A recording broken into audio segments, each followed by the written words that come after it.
Bonjour Monsieur Asselineau, que pensez-vous de la création d'une force de gendarmerie européenne? Pour répondre à cette question, j'en pense évidemment du mal. Ce système Euro-Genfor, etc., d'abord est réalisé dans le dos des peuples. On n'a jamais demandé aux Français s'ils étaient d'accord pour avoir une force, une espèce de gendarmerie européenne. Jamais. Et c'est par ailleurs contraire au principe de la souveraineté nationale et de l'usage de la force. Puisque je rappelle quand même que la seule entité dans une société civilisée qui a légitimement qui a le monopole de l'usage de la force, eh bien c'est l'État. Voilà. Dans tout pays civilisé, il n'y a que l'État qui a l'usage légitime de la force. Certains peuvent tirer avec des armes à feu. Aux États-Unis, hélas, plusieurs fois par jour qu'il y a des hécatombes. En France, heureusement, ça n'atteint pas ce délire, mais en France, on a des crimes et délits, malheureusement en forte hausse depuis maintenant plusieurs décennies, qui sont là. Mais les gens qui commettent des crimes et délits en France le font contrairement à la loi. Et la police ou la gendarmerie sont là pour empêcher cela, si nécessaire, avec l'usage de la force. On fonce des portes ouvertes, mais je veux recadrer tout ça d'un point de vue juridique.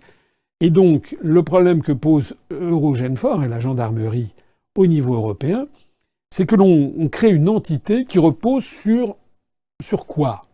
Qui repose sur la construction européenne. Mais c'est quoi la construction européenne? L'Union européenne. Mais c'est qui, en fait, l'Union européenne? C'était Henry Kissinger, l'ancien secrétaire d'État de Nixon, qui avait dit Europe, quel est le numéro de téléphone? Donc, en réalité, les seuls qui répondent au numéro de téléphone, c'est la Commission européenne, au bout du compte. Et le Conseil européen avec les chefs d'État et de gouvernement. Mais ceux-ci, ou les ministres des conseils industrie, mais ceux-ci ne se réunissent pas quotidiennement.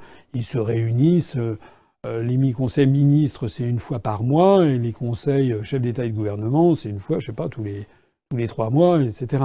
Donc ça veut dire que pendant l'entretemps, il se passe quoi? Il se passe que nous avons une commission peuplée de gens qui ne sont pas élus, qui ne sont élus par personne, qui représentent une entité molle avec 28 nationalités, et c'est elle, finalement, qui devrait avoir autorité finale sur cette gendarmerie européenne.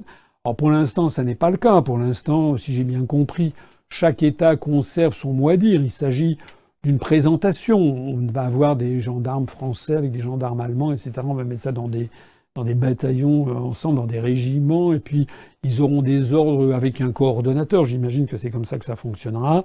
Mais enfin, on voit bien quelle est la tendance, quelle est l'orientation. L'orientation, c'est de dessaisir les États-nations de leur pouvoir de monopole du pouvoir de la force pour le conférer à terme à une construction, la construction européenne, et tout ceci dans le dos du peuple français. J'en pense évidemment le plus grand mal.